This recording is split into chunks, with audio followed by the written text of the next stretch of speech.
السلام عليكم ورحمة الله. مرحبا بكم في فيديو جديد، وصفة جديدة. مرحبا بكم أيضا على القناة.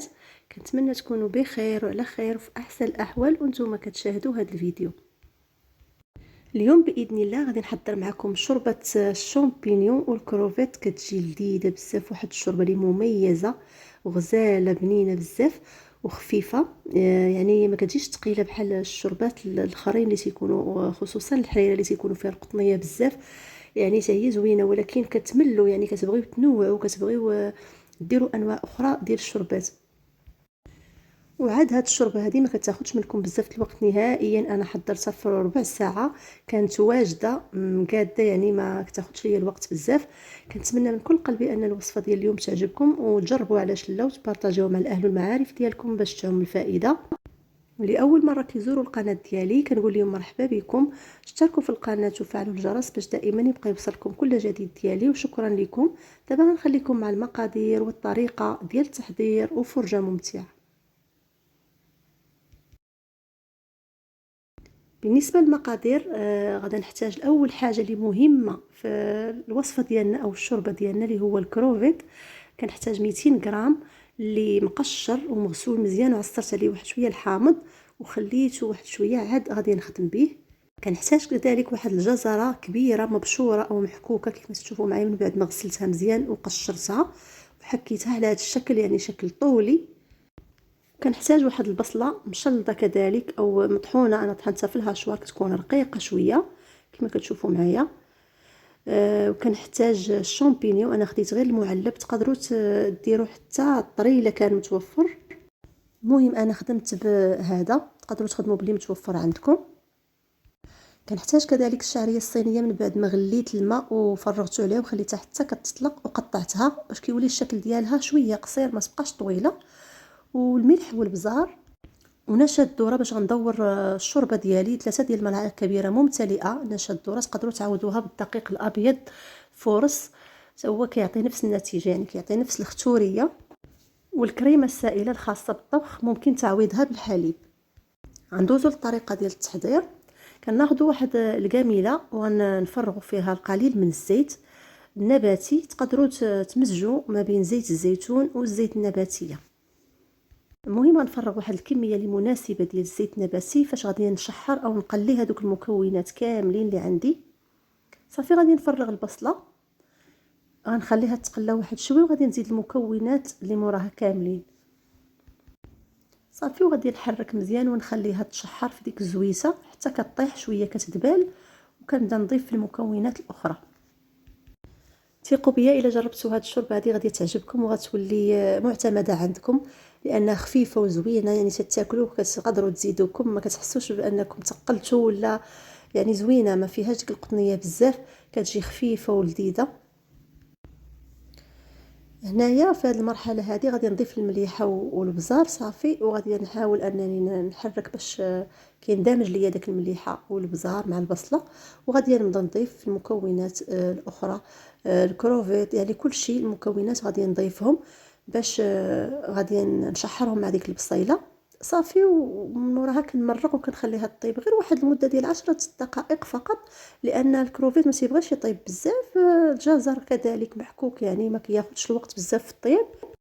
الشامبينيون كذلك ما كيكونش هكاك قاصح، يعني كلشي كيطيبوا دقه واحده. المهم انا فرغت المكونات كاملين، ومع التحريك غير بشويه باش ما نرونش داك الكروفيت يبقى شاد الشكل ديالو لانه حساس.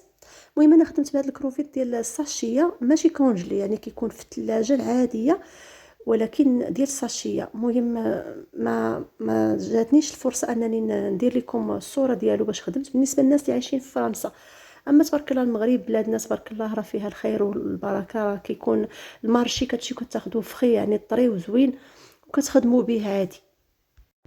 كتاخذوا 15 درهم حتى ل 20 درهم، راه كافياكم ومعدياكم. حتى هذيك القشره ديالو تقدروا تطبخوها وتاخذوا داك الماء ديال القشره هو اللي كتمرقوا به الشوربه ديالكم، يعني كتزيدوا تعززوا داك المذاق ديال الكروفيت ولو يكون قليل ماشي مشكل، يعني غير داك الماء ديالو كيعطي واحد البنه زوينه. والكروفيت راه ديك الكميه اللي كاينه راكم كتقضيو بها عادي.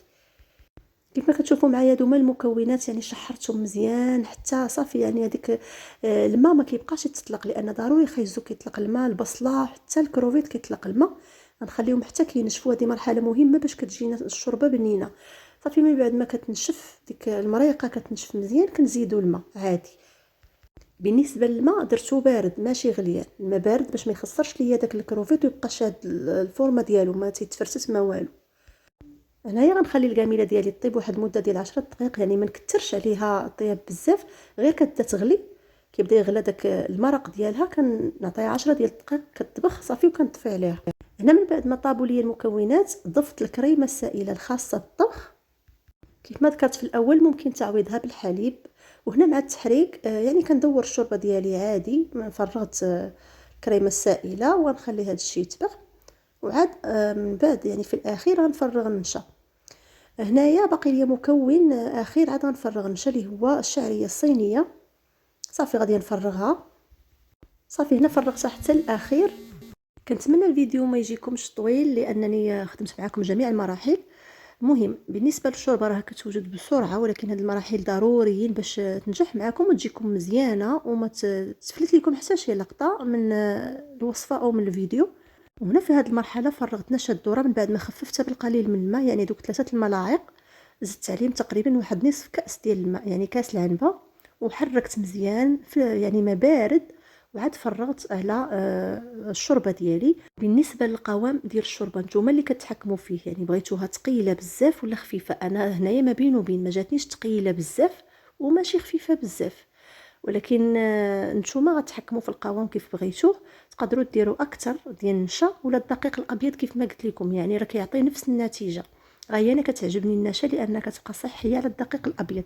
بالنسبه للكروفيت تقدروا تعوضوا بصدر الدجاج، تقطعوا طريفات صغار وكتضيفوا معاه يا اما دامه البنه ديال السمك او العطريه ديال السمك الا كانت متوفره عندكم، ولا كانت عندكم ديك القشره ديال داك ديال الكروفيت تقدروا ديروها، تطبخوها وتاخذوا داك الماء تمرقوا به حتى هو كيعطي واحد البنه زوينه.